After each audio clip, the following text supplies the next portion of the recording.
الله أكبر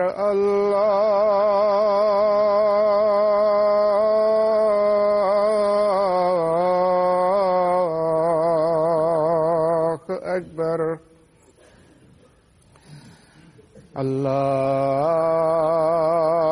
الله أكبر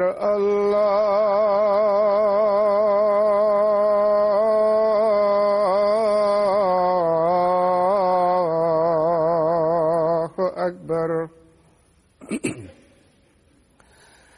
أشهد أن لا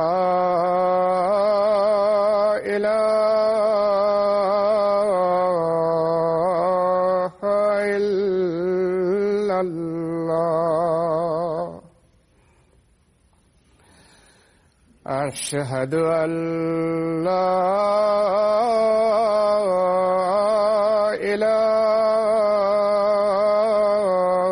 إله إلا الله أشهد أن محمدًا رسول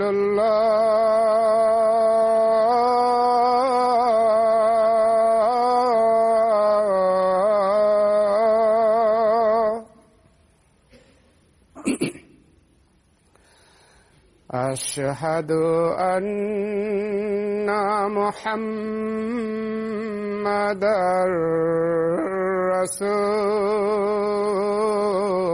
رسول الله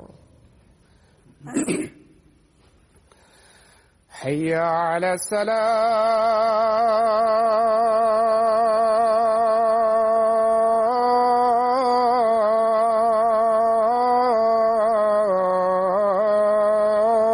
الصلاة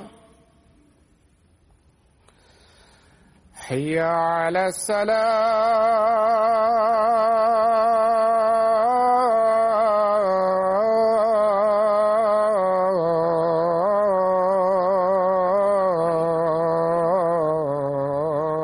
الصلاة حي على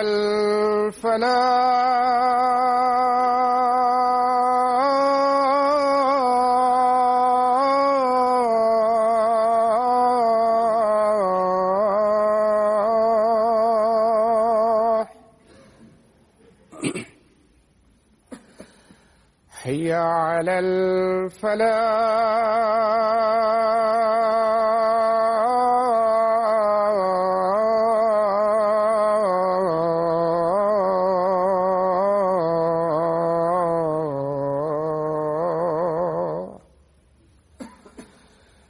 الله أكبر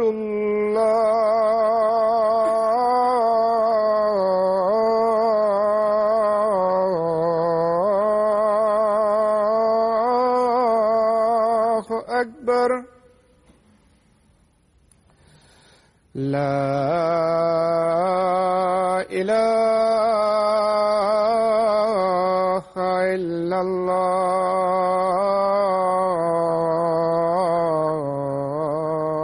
الله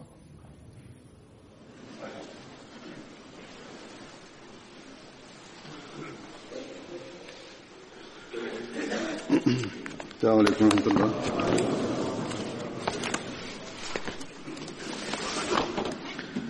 أشهد أن لا إله إلا الله وحده لا شريك له وأشهد أن محمدًا عبده ورسوله أما بعد فأعوذ بالله من الشيطان الرجيم بسم الله الرحمن الرحيم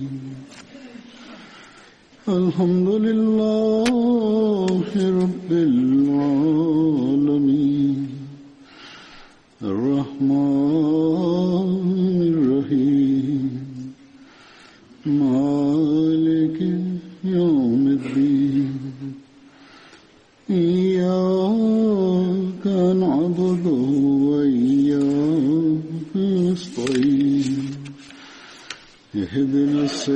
الصراط المستقيم صراط الذين أنعمت عليهم غير المغضوب عليهم ولا الضالين.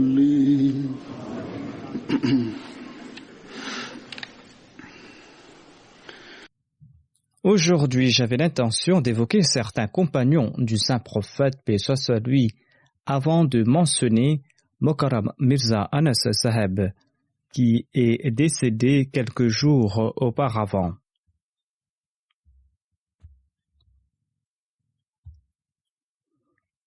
Or, ayant reçu beaucoup de lettres à son sujet, j'ai préféré mentionner le défunt dans le sermon d'aujourd'hui.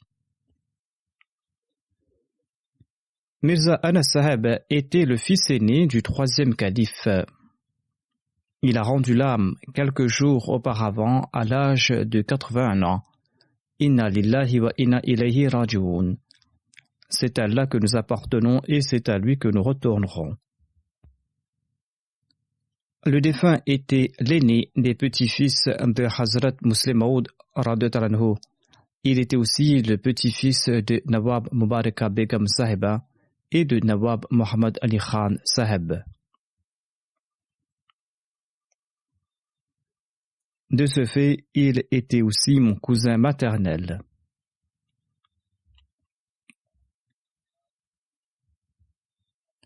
Le défunt avait commencé ses études élémentaires à Qadian et il les a complétées à Rabwa.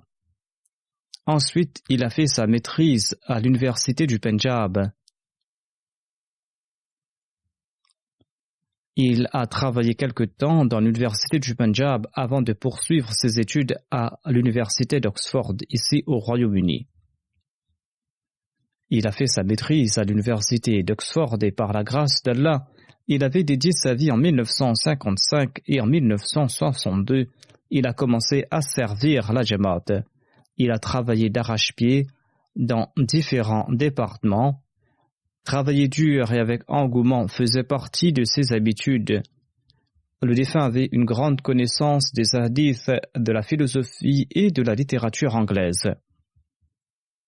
Il était très passionné des hadiths et c'est la raison pour laquelle il a fait ses premières études sur les hadiths auprès de feu Maulvi Khurshid Ahmad Saheb. À la maison, il disposait d'une grande bibliothèque contenant des ouvrages très rares. Il était féru de lecture. Le défunt fournissait de très bons renseignements à tous les étudiants qui le consultaient, quelle que soit leur filière.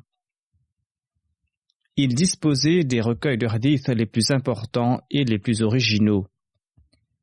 Il avait collecté ces ouvrages de différentes librairies.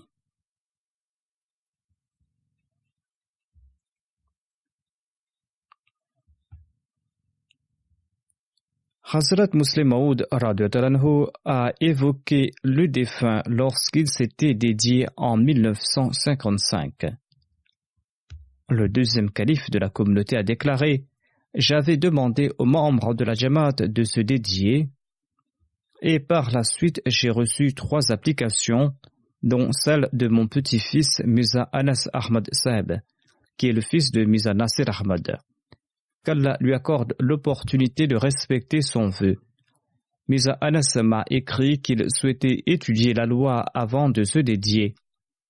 Il a déclaré « Mais je suis prêt à servir là où vous le souhaitez ».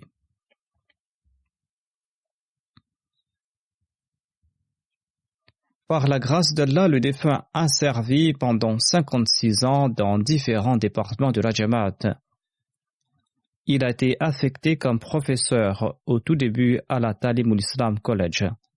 En 1975, il a été nommé Naib Nazir Islah Irshad, ensuite Additional Nazir Islah Irshad. Il a servi en tant que secrétaire privé du troisième calife et secrétaire privé du quatrième calife lors de sa première tournée en Europe. Le défunt a aussi servi en tant qu'administrateur de la Jamia Ahmadiyya. Il a aussi servi comme Nazir Talim pour quelques années. Le défunt a aussi occupé le poste de l'adjoint au Nazir Diwan, ainsi que le poste de Wakilut Tasnif au sein de la Tahrik Jadid. Il occupait le poste de Wakilut Tasnif jusqu'en 99, ensuite il a été nommé Wakilul Ishat.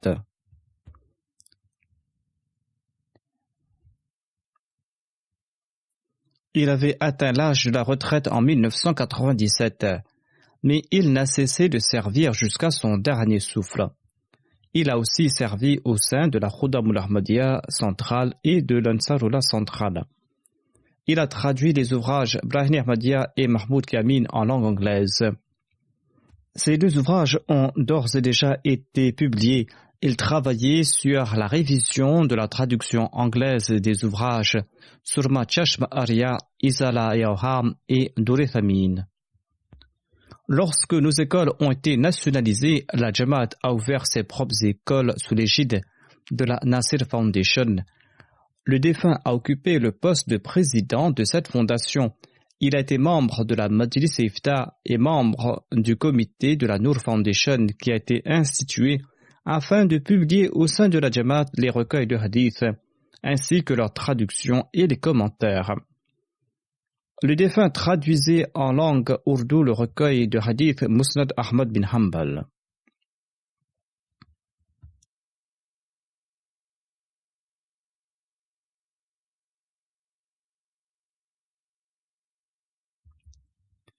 Il existe un incident historique démontrant le sens de sacrifice de Hazrat Muslim Maud après la partition de l'Inde et l'émigration de Qadian.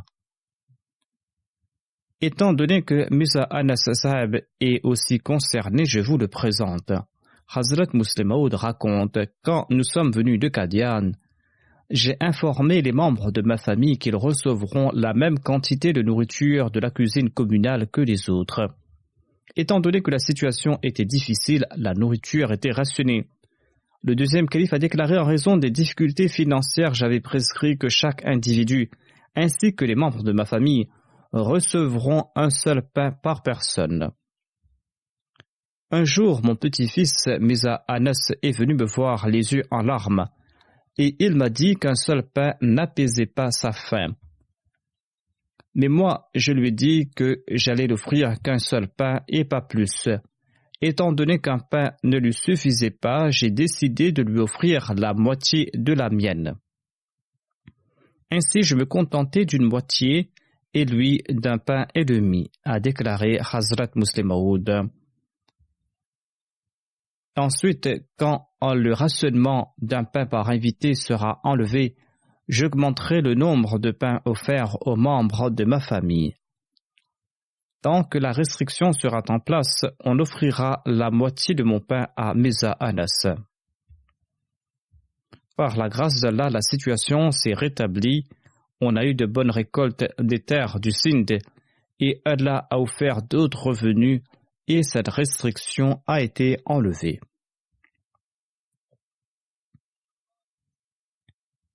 Mirza Wahid Ahmad Sahib, le gendre du défunt, relate: je partais un jour pour Bukhara et Samarkand.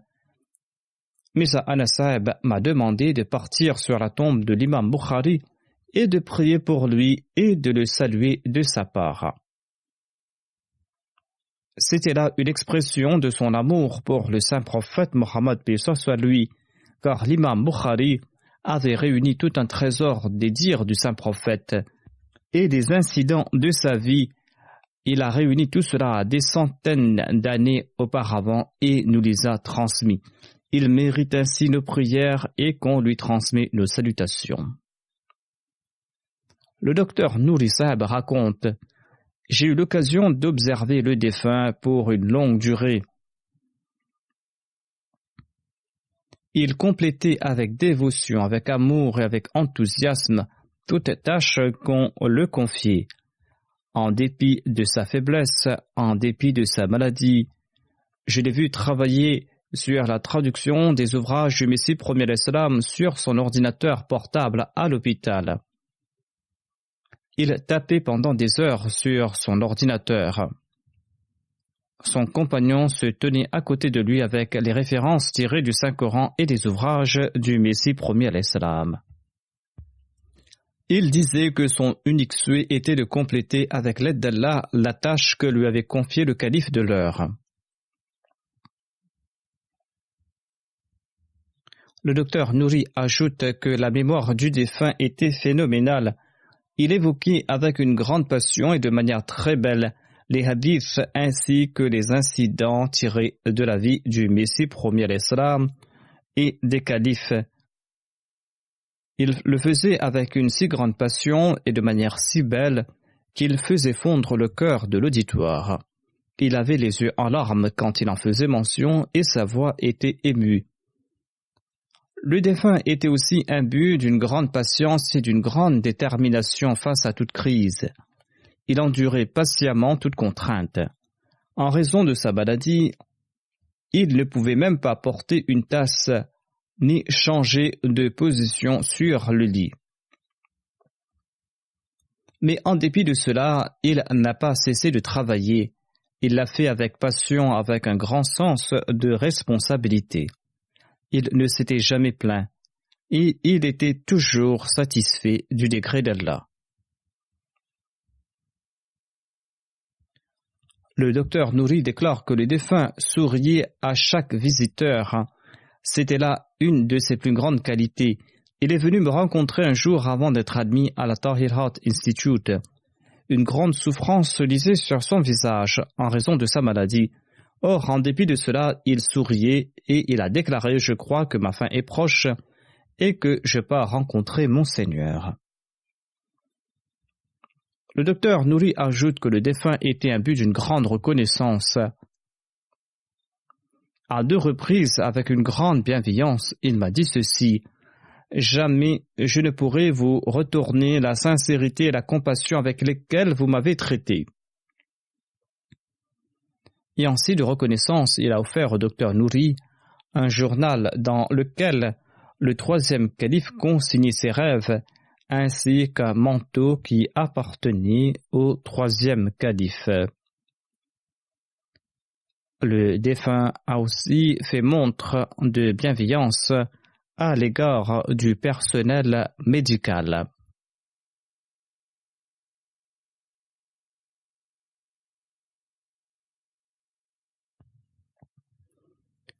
Le docteur Nouri a décrit sa bibliothèque que j'ai moi-même vue d'ailleurs. Les 4 murs étaient couverts d'étagères remplis de livres jusqu'au plafond. Et ces ouvrages étaient sur des thèmes aussi variés que la science et l'économie. Le défunt a d'ailleurs déclaré qu'il les avait toutes lues. Madame Nidrat, la fille de feu Mirdaoud Sahab, relate ceci. De nombreux souvenirs ont surgi dans mon esprit après avoir entendu la nouvelle de son décès. Cela a ravivé en moi la mémoire du 3e calife. Avant le mariage de ma fille, je suis parti dans le chapiteau pour vérifier si tous les arrangements allaient bien. Là-bas, j'ai vu assis le frère Anas qui était en larmes. J'étais étonné de le voir présent si tôt. Il m'a dit « Ton père, Mir Daoud Saeb, m'est venu en mémoire, et c'est pour cette raison que je suis venu ici pour prier pour toi. » Amir Ahmad, le neveu du défunt, raconte ceci. Il était présent comme un père dans des moments de joie et des moments de tristesse. Il y a des hauts et des bas dans chaque famille. Or, le défunt pardonnait tout un père comme si rien ne s'était passé. S'il ressentait que ses propos avaient blessé autrui, en dépit de la justesse de ses conseils, il venait s'excuser le lendemain.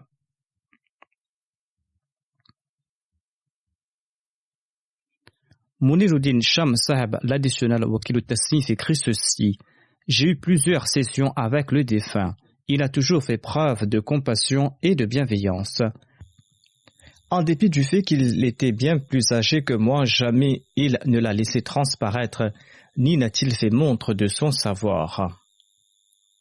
Muniruddin Shams ajoute, il a toujours offert son soutien il a toujours coopéré et m'a guidé quand nous avons travaillé ensemble sur différents ouvrages. Il a complété diligemment et passionnément toute tâche qu'on l'avait confiée. Au contraire, il exigeait plus de travail afin qu'il puisse travailler davantage durant sa maladie. Il faisait montre d'une grande sincérité et d'un grand dévouement à l'égard du califat. Il demandait qu'on salue le calife de sa part. Et il demandait si jamais le calife n'était pas en colère contre lui. Il était toujours inquiet de s'attirer le déplaisir du calife. En dépit de sa maladie, le défunt complétait joyeusement et dans les plus brefs délais toute tâche confiée par le calife. Le défunt a rendu de grands services dans le cadre de la traduction de certains ouvrages du Messie premier l'Islam. Il a fait une très bonne traduction de certaines parties de l'ouvrage Ibrahim Ahmadiyya. Notre équipe a aussi tenu en compte son point de vue quand nous avons finalisé la traduction de cet ouvrage. Quand le Waklu Tasnif lui transmettait les directives du calife et qu'on lui demandait son opinion, eh bien, le défunt présentait des avis bien étayés. Ainsi donc, le défunt était un grand érudit que la Jamaat a perdu. Qu'Allah fasse naître d'autres érudits de sa catégorie. Shamsab et d'autres missionnaires ont écrit que le défunt avait un grand respect pour les missionnaires et il leur présentait ses conseils avisés. Hafiz Muzaffar Ahmad Saheb, l'additionnel Nazir Islaushar Maqami de Rabwa, déclare: Mirza Anassab possédait une multitude de qualités. Il était imbu d'une grande crainte divine, d'un grand amour pour Dieu. Il avait un grand amour pour le Coran et pour le saint prophète Mohammed p.s.a. lui. Il était simple et humble, doux et bienveillant. Il respectait à la fois les droits d'Allah et ceux de ses créatures. Il était bienveillant envers les indigents. Il ne laissait jamais partir les mains vides de tout nécessiteux, même s'il devait s'endetter. Il était un grand intellectuel et la quête du savoir était sa grande passion. Le défunt m'a dit, et il a dit la même chose à Hafiz Muzaffar Saheb, à savoir qu'il avait complété sa première lecture des ouvrages du Messie premier l'Islam lors de ses vacances après les examens du BEPC. Il m'avait informé donc qu'il avait complété cette première lecture à l'âge de 15 ou 16 ans. Il m'avait informé à ce propos en écrit. Hafiz Saheb ajoute que le défunt avait un vrai amour pour le saint prophète Mohammed p.s.a. lui et c'est pour cette raison qu'il était passionné du savoir y entrer au hadith. Voire ce fut en raison de son amour et de sa passion qu'il avait une bonne maîtrise de la langue arabe et cela lui permettait d'étudier les exégèses des hadiths en langue arabe. Après son BEPC, il a étudié les hadiths d'Al-Bukhari chez Hakim Khurshid Saheb. Et lorsqu'il a commencé à enseigner au collège, je voyais sa voiture garée le matin devant la maison de Hakim Khurshid Saheb. Il se rendait chez lui avant de se rendre au travail. Il partait étudier le hadith chez Hakim Khurshid Saheb, ensuite il se rendait au travail. Hafiz Saheb ajoute, par engouement, il a commencé à étudier d'autres recueils du Hissi Hasita et des hadiths par la suite. Il a demeuré un étudiant jusqu'à la fin. Il avait collecté un précieux trésor de livres de hadith dans sa bibliothèque. Il s'y trouve des ouvrages très utiles et rares. Sa bibliothèque est donc unique.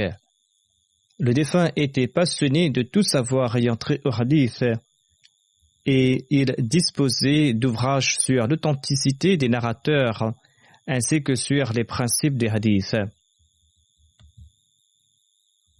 Il faisait des études poussées et il en faisait mention lors de ses conversations. J'ai institué un nouveau comité sous le nom de la Noor Foundation pour travailler sur la traduction des 6 recueils de hadiths les plus authentiques en langue ourdou. On doit aussi travailler sur les commentaires de certains hadiths. Hafiz Saheb déclare que les défunts étaient aussi un membre de ce comité et en dépit de sa charge de travail au bureau, il traduisait le Musnad Ahmad bin Hanbal, qui était le recueil le plus difficile à traduire. C'est un long travail qui n'a cessé en dépit de ses occupations et de sa santé précaire. Il avait déjà traduit une partie qui comprenait plusieurs centaines de hadiths. Ce service qu'il a rendu sera inoubliable. Ses dars sur les hadiths au cours du Ramadan laissent transparaître l'amour qu'il avait pour les hadiths. Il faisait preuve d'une grande application dans ses sessions lors desquelles il évoquait divers aspects de la vie du saint prophète Mohammed paix soit lui. Il présentait des points précieux et rares à ce propos. Sa voix était empreinte d'une émotion particulière lors de ces sessions. Ces dars du Ramadan que nous avions l'habitude de suivre étaient empreints d'un cachet d'une passion particulière. Ses propos étaient captivants et l'on croyait vivre pour quelque temps à l'époque des tout premiers musulmans lorsqu'on l'écoutait. Mirza Anas Ahmad avait pendant plusieurs années prononcé des discours lors de la Jalsa Salana de Rabwa. Shamim Parvez Saheb le Naib Wakil Wakfenao commente: le défunt éprouvait un grand amour pour le califat. Un incident à ce propos reste gravé dans ma mémoire. Au moment de l'élection du 4e calife, j'étais le caïd du district de Jung et j'étais de faction à l'extérieur de la niche de la mosquée Mubarak. Dès que nous avons entendu la nouvelle de l'élection de feu le 4e calife, eh bien, Mirza Anas Saheb le défunt est tombé en prosternation sur le sol en briques. Et cela en dépit de la chaleur torride du mois de juin.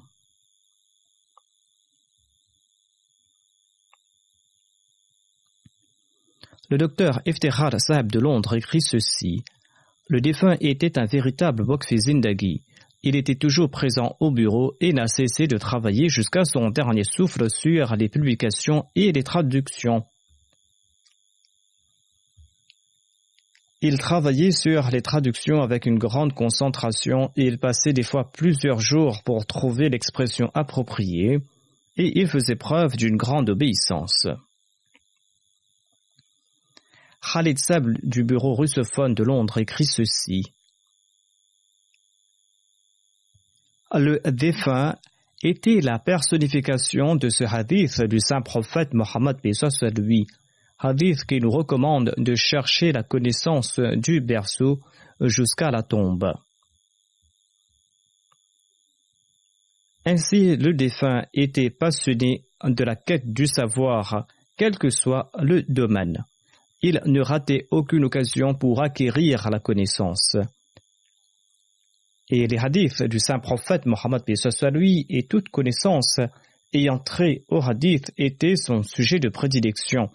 Il était aussi passionné de langue et il aimait beaucoup apprendre. Il avait aussi un grand sens de l'hospitalité.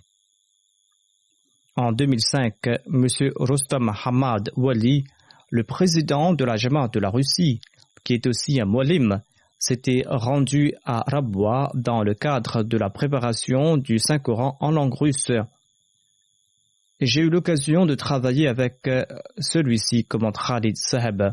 Rostam Saheb logeait ces temps-là dans les résidences du Tahrik-e-Jadid. Un jour, ce dont Rostam Saheb avait l'habitude de consommer est venu à manquer. Mirza Anas l'a su et il m'a fait venir sur le champ.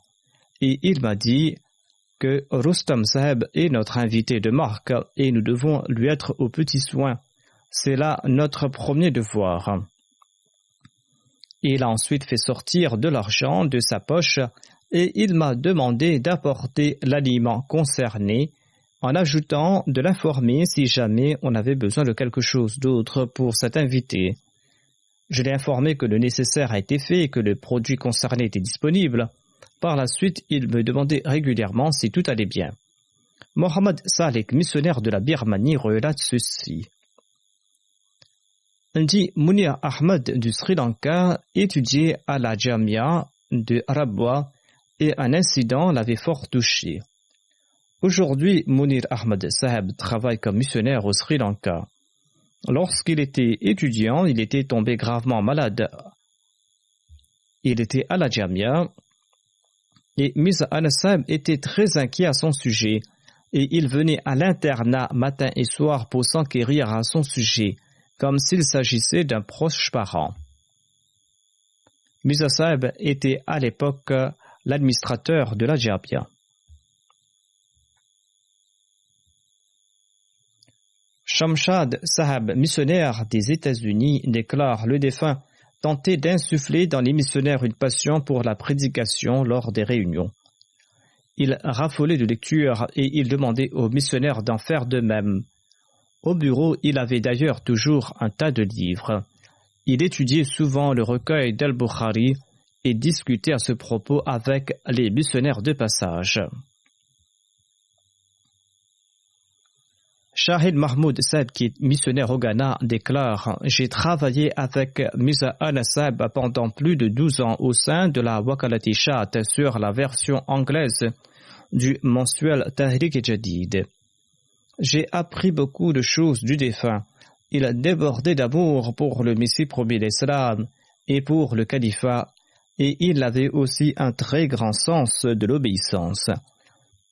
Il avait souvent les yeux en larmes lorsqu'on évoquait le Messie premier d'Islam, et il me faisait m'asseoir avec lui lorsqu'il travaillait sur des traductions, en particulier sur la traduction de Brahim Ahmadiyya, de Surma Chashmariya et de Mahmoud Kiamin.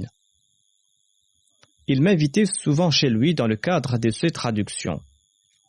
Il ne prenait pas de congé et ne se souciait pas de la fermeture du bureau. Il travaillait jusqu'à tard dans la soirée tout en faisant preuve de la plus grande hospitalité envers moi.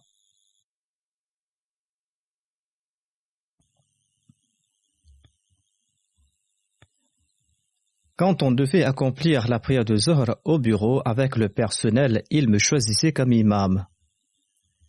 Je le voyais accomplir ses sunnas et autres salahs avec une grande passion. Il était très bienveillant envers le personnel du bureau. Un jour, je suis venu au bureau en dépit d'être malade.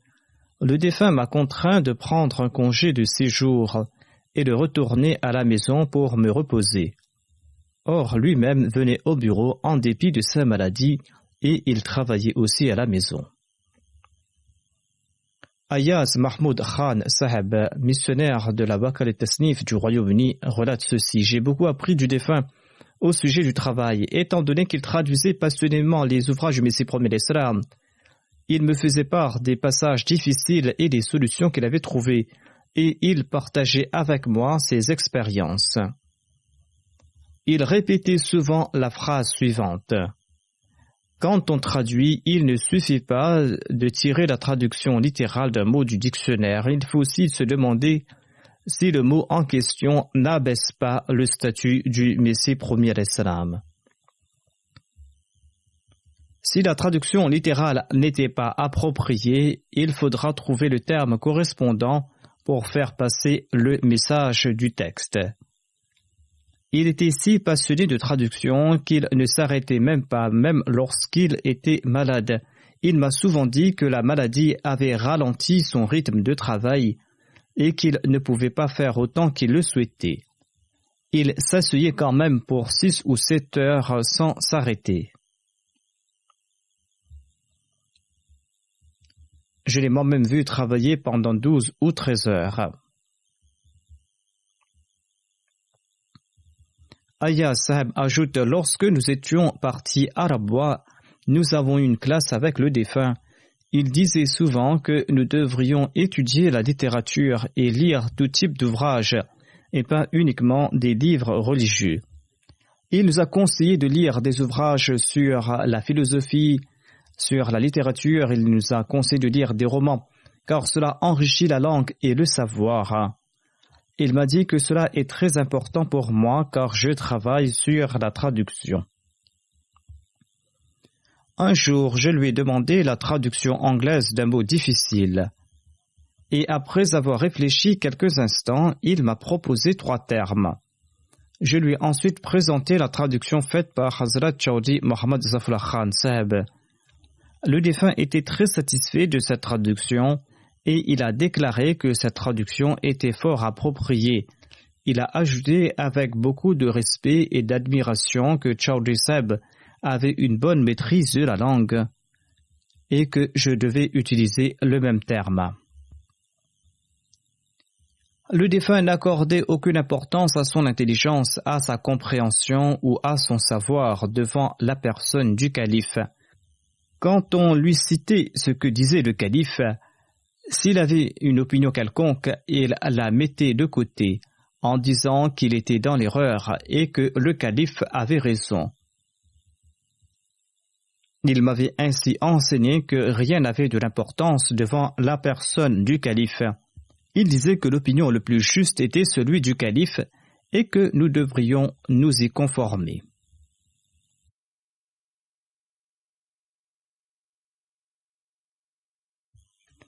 Cheikh Nasir, employé du bureau russophone, relate « J'ai passé 16 ans à la Wakalati Chat avec Mirza Anas Sahib. J'ai beaucoup appris du défunt. Il était comme un ami bienveillant et ne m'a jamais laissé ressentir que j'étais son subalterne. Si mes parents me manquaient, eh bien, lorsqu'ils le ressentaient, ils me disaient de toujours le prendre pour parent à leur place. » Cheikh Nasir ajoute « Il faisait preuve d'une gentillesse à l'égard de tous les bénévoles. Si jamais il haussait légèrement le ton lorsque je commettais une erreur, eh bien, il s'en souvenait le lendemain et il me demandait pardon pour cela. Je lui répondais, Mian Sahib, je ne m'étais même pas rendu compte que vous aviez haussé le ton. Lorsqu'il éprouvait de la colère, il se contentait de garder le silence et nous savions qu'il était fâché. Mais peu de temps après, il nous téléphonait dans le cadre du travail et il n'était pas du tout rancunier. Lorsque le calife lui confiait une quelconque responsabilité, il organisait une réunion avec ses différents collègues et décidait du plan d'action et il prenait en charge la partie la plus difficile du travail. Lorsqu'il était malade, bien que restant chez lui, il terminait le travail à la maison. Lorsqu'il éprouvait des difficultés à se rendre au bureau, il invitait ses collègues chez lui et il recréait l'environnement du bureau. Se reposer et prendre des vacances étaient des concepts qui lui étaient étrangers. Il traduisait même allongé sur son lit. Plusieurs fois, il est venu au bureau en s'asseyant avec moi sur mon vélo. Zaid Mahmoud Majid Sahib, qui travaille dans le département de la publication, écrit « J'ai eu l'occasion de servir aux côtés de Mian Sahib. Il faisait preuve d'un grand amour pour le califat. Lorsqu'il devait écrire un fax au calife, il était toujours ému. Lorsqu'une mission lui était confiée par le calife, eh bien, il était impatient de la compléter. Et lorsqu'il tombait malade, eh bien, il était très inquiet à propos de son travail. Mahmoud Majid Sahib continue que j'avais des calculs rénaux pour lesquels je m'étais fait opérer à l'hôpital Fazl Omar. Mon père m'a relaté par la suite que tant que l'opération n'était pas terminée, Mian Sahib faisait les 100 pas et il priait devant le bloc opératoire.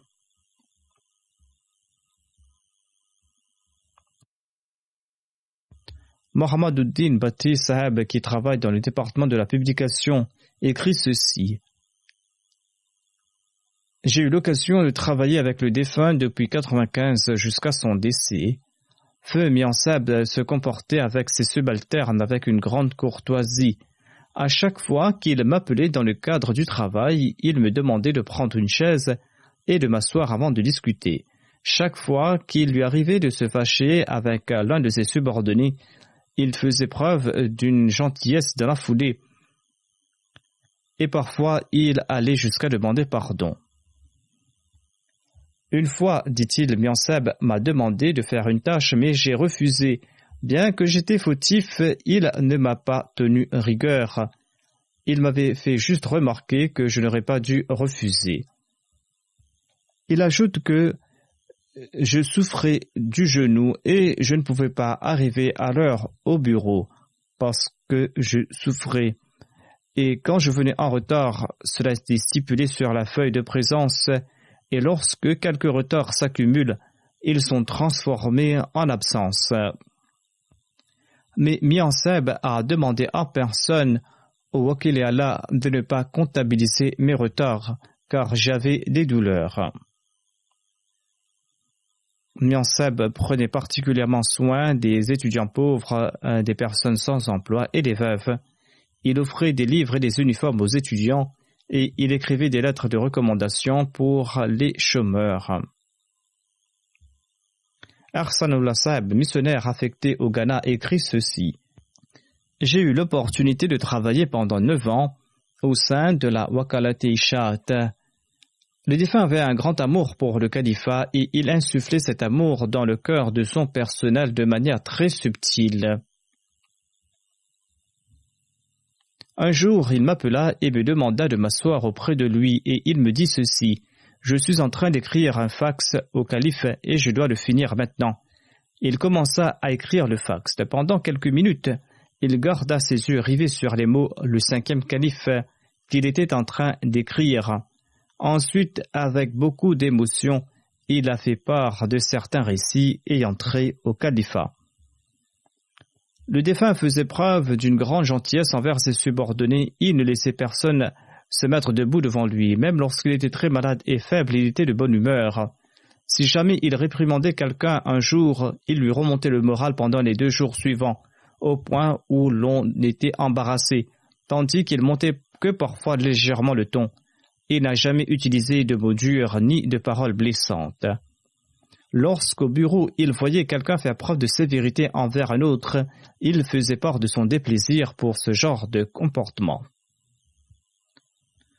Muhammad Taha Saheb, enseignant de hadith à la Jamia dans le département de la spécialisation, écrit ceci. Lors de ma spécialisation, pendant près d'1 an, Sayyid Farid Saheb, qui est missionnaire, et moi-même, nous avons eu l'opportunité d'étudier les hadiths avec le défunt. En dépit de toutes ses responsabilités et de sa santé fragile, il faisait de son mieux pour ne pas rater un seul jour de cours de hadith. Une fois, il n'a pas pu venir au bureau car il était malade et il nous a appelés chez lui pour nous enseigner. Asif Ouest, missionnaire travaillant dans le département Ishaat, écrit ceci. J'ai été affecté quelques mois de cela dans le département Ishaat. Ces quelques mois font partie des moments les plus mémorables de ma vie. Le défunt faisait toujours preuve d'une extrême gentillesse à mon égard. Bien que nous avions 55 ans de différence d'âge, lorsque nous étions ensemble, cette différence n'était même pas visible. Nous avions des discussions formidables. Il plaisantait souvent pour alléger l'atmosphère. Il m'avait confié le travail au sujet du livre Musnad Ahmad bin Hanbal qu'il avait traduit. Malgré son âge avancé et son état de santé très détérioré, il travaillait avec beaucoup de courage. Il ne désespérait jamais et l'idée qu'un travail puisse être inachevé ne lui traversait même pas l'esprit. Un étudiant de la Jamia de Rabwa, Mohammad Kashif, écrit ceci. Je me suis présenté à de nombreuses reprises auprès du défunt dans le cadre de ma thèse sur les secrétaires privés des califes de l'Ahmadiyya. Par la grâce d'Allah, il m'a offert de son temps avec beaucoup d'amour. Même étant malade, nous avons eu de très longs entretiens. Un jour, il m'a dit d'une voix très émue que les efforts de l'homme ne sont rien. Ceci est le résumé de ma vie. Tout ce que nous accomplissons dépend en fait de la grâce d'Allah et tout est lié au califat. Asif Ahmad Zafar de Rabwa commente ceci. Peu de temps avant ce décès, le défunt était hospitalisé à la Tahir Heart Institute et je suis parti le rendre visite. Il souffrait et il portait un masque à oxygène. Lorsque je me suis présenté, il a retiré son masque et il a commencé à discuter avec moi. Je lui ai dit ceci. Mian Saheb, Inch'Allah, Allah vous accordera sa grâce. Je lui demandai au sujet de son état de santé et il me répondit « Le fait qu'Allah me rappelle est une grâce en soi ». J'étais étonné de ces paroles. Même étant dans cet état, il avait grande confiance en Allah et ne se souciait guère de la mort. Différentes personnes ont écrit au sujet de sa relation avec le calife. Il n'y a aucune exagération en cela. Au contraire, sa relation était beaucoup plus grande que cela. Et il l'a manifesté à travers ses actes et à travers son exemple.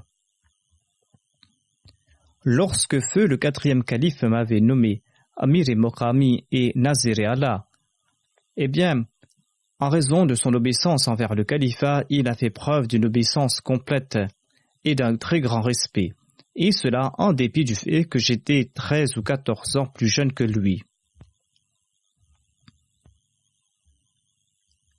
Il a toujours fait preuve d'une obéissance indéfectible, et il a toujours fait preuve de fidélité, même après que j'ai été élu calife. Son obéissance était indéfectible.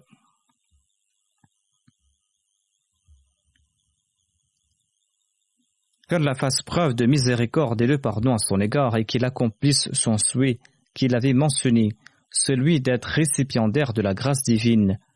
Qu'Allah le compte parmi ses bien-aimés et qu'il permette également à ses enfants de faire preuve de sincérité à l'égard du califat. Lorsque Mirza Ghulam Ahmad Sahib est décédé, Mian Anas Sahib avait fait un rêve que j'avais mentionné dans mon sermon. Il m'avait écrit ceci: avant-hier, la nuit, lorsque Mian Sahib est décédé, environ à la même heure, j'ai vu dans un songe que notre frère Rashid et Mian Ahmad sont partis à la rencontre d'Allah l'exalté et qu'ils sont en train de rencontrer le saint prophète sallallahu alayhi wa sallam et le Messie premier alayhi salam. Et j'ai souhaité qu'Allah fasse que je puisse les rencontrer aussi. Et j'ai fait cette requête à Allah: ô Allah, accorde-moi ta proximité. Sur ce, Allah l'exalté répondit: avance donc. Ainsi, Allah l'exalté lui donna une place auprès de lui. Allah lui avait déjà donné la bonne nouvelle de son pardon et de sa miséricorde. Qu'Allah l'exalté exalte son rang continuellement et qu'il permette également à ses enfants de faire preuve de piété.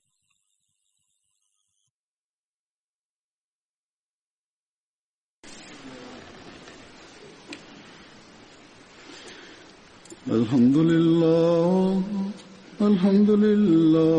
nahmaduhu wa nasta'inuhu wa nastaghfiruhu wa nu'minu bihi wa natawakkalu alayhi wa na'udhu billahi min shururi anfusina wa min sayyiati a'malina.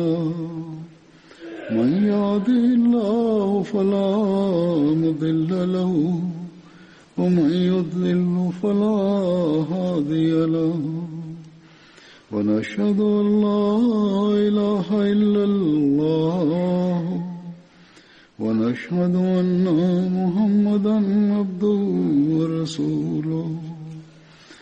عباد الله رحمكم الله، إن الله يأمر بالعدل والإحسان وإيتاء ذي القربى وينهى عن الفحشاء والمنكر والبغي يعظكم لعلكم تذكرون.